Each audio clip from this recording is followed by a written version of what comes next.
Bac physique chimie, métropole 2026, jour 1, exercice 1, petit 2, question 8. Ici, on passe sur le circuit électrique d'un lave-linge, en quelque sorte, une partie du circuit électrique. Ils nous disent que l'objectif de cette partie 2 est d'étudier la modélisation simple d'un temporisateur du lave-linge à l'aide du montage de la figure 2. Donc là, on a le montage de la figure 2, donc on voit qu'il y a un générateur, un condensateur, une résistance. Là, on a un comparateur. Bon, ils nous disent, on admet que le comparateur ne perdure pas le fonctionnement du circuit, c'est-à-dire qu'on peut considérer qu'il est comme s'il n'était pas là. À l'instant initial, le condensateur étant déchargé, donc là, le condensateur, il est ici, il est déchargé parce que bon, un condensateur, ça se charge. Il a deux armatures, une et quand il est chargé, donc les deux armatures n'ont pas les mêmes charges. Donc on place l'interrupteur K en position 1, c'est-à-dire que cet interrupteur là ici, il va être fermé de ce côté-là, c'est-à-dire que on va avoir une connexion directement entre ce point-là et ce point-là. Et donc du coup, dans la question 8, il nous demande de montrer que l'équation différentielle vérifiée par UC, donc c'est-à-dire la tension aux bornes du condensateur que l'on peut mettre comme cela, ici, c'est UC, de T, c'est en fonction du temps, et donc la relation qui est ici. Donc il va falloir prouver cela. Donc on va regarder comment est-ce l'on va faire. Donc généralement pour établir cette équation différentielle, on va déjà faire la loi des mailles dans un circuit, c'est-à-dire que quand on part d'un point du circuit et qu'on circule en faisant une boucle pour revenir au même point, et bien en fait on additionne toutes les tensions que l'on rencontre. Donc nous, notre circuit, il va être comme cela, hein. La boucle du circuit va être comme cela. Et donc on va additionner toutes les tensions que l'on rencontre. Et par conséquent, l'ensemble va être égal à 0 puisqu'on est revenu au même point, en quelque sorte. Donc du coup, ça va nous donner, on pourrait dire, d'après la loi des mailles ou la loi d'additivité des tensions, qu'est-ce qu'on va avoir? On va avoir E plus, donc là moi je pars dans ce sens-là.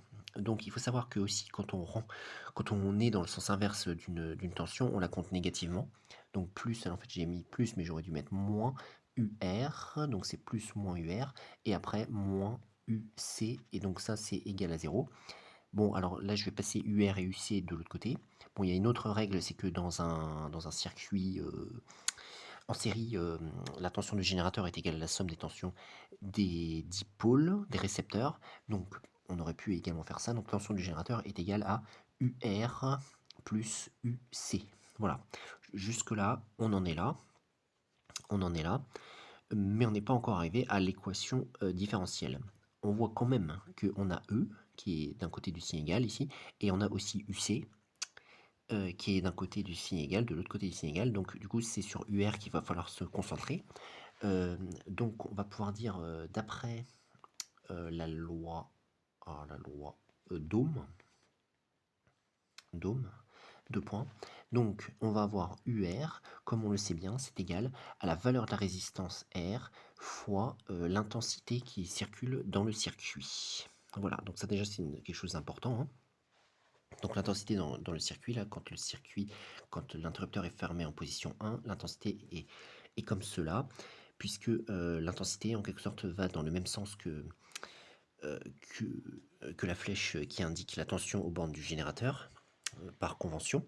Et maintenant, alors l'intensité, qu'est-ce que ça va être? On va pouvoir l'exprimer en fonction de la charge positive Q d'une des bornes du condensateur, qui est cette armature qui est là, qui est chargée positivement Q. Pourquoi c'est celle-là? Parce que bon, les électrons vont dans le sens inverse de l'intensité va dans ce sens-là, et donc elles vont dans le sens inverse, c'est-à-dire que les électrons s'accumulent sur cette armature, puisqu'ils vont dans ce sens-là, et donc cette armature devient chargée négativement, et l'autre, par déduction, devient chargée positivement. Donc par conséquent, la valeur d'intensité dans le circuit va être égale à la dérivée par rapport au temps, donc c'est comme ça qu'on écrit des charges Q. Voilà. Donc du coup, ça nous donne cela. Mais ensuite, il y a une relation dans un condensateur entre la tension du condensateur, la charge de la borne positive et la capacité du condensateur. Et cette relation nous dit que euh, voilà, donc pour le condensateur, on a, et qu'est-ce qu'on a? On a UC qui va être égal à, oui, UC est égal à Q sur C. Voilà, la charge du condensateur divisée par la capacité du condensateur, et donc on va pouvoir exprimer Q en passant C de l'autre côté, ça va donner C fois UC. Voilà. Et ce Q qui est ici, on va pouvoir le remplacer dans l'expression de UR qu'on avait tout à l'heure. Donc on peut dire on en déduit, donc UR finalement, qui est égal à R fois D de Q sur D de T, c'est un dérivé de la charge par rapport au temps, va être égal, donc là je remplace Q par l'expression que j'ai là. Donc ça va donner R fois D, et à la place de Q, je mets entre parenthèses C fois U, puisqu'il y en a deux. Il y a deux choses multipliées sur D de T, voilà. Mais ce que l'on sait ici, c'est que donc j'ai C, la capacité qui est une constante, fois UC qui dépend du temps. Quand on fait la dérivée d'une constante fois une fonction, donc là c'est pareil, on a une constante fois une fonction, et bien cette constante, ça revient à la constante multipliée par la dérivée de la fonction, c'est-à-dire qu'on peut sortir cette constante de la dérivée. Ça va donc nous donner R fois C fois D de U C sur D de T. Voilà, on arrive à ça.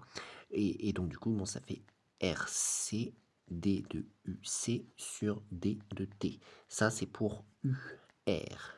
Pour UR. Et c'était en quelque sorte le plus dur à faire, parce qu'une fois qu'on a la loi des mailles ici, qui est effectuée ici, on a quasiment l'équation différentielle, mais il y a juste le UR en fait qu'il fallait trouver son expression à partir des relations du condensateur. Mais donc maintenant, si on applique cela, on reprend la loi des mailles qui est ici, donc, mais sauf que l'on remplace UR par son expression qu'on vient de trouver là. Du coup, on pourrait dire donc, je remets les choses bien dans l'ordre, je vais mettre, ou je vais remettre pas dans l'ordre, mais dans l'ordre que j'avais déterminé, donc ça va donner ici UC, déjà, plus, et là, à la place de UR, je mets UC plus le UR. UR, c'est RC D de UC sur D de T. Donc, RC D de UC sur D de T. Voilà, on arrive à cette relation-là. Et c'était la relation que l'on voulait avoir. Bon, j'ai juste pas mis entre parenthèses T pour UC, mais UC dépend bien de T, c'est une fonction du temps. Donc, nous avons trouvé l'équation différentielle que il nous demandait de trouver dans la question 8. Donc voilà pour la question 8, petit 2, exercice 1 du bac physique-chimie métropole 2026, jour 1.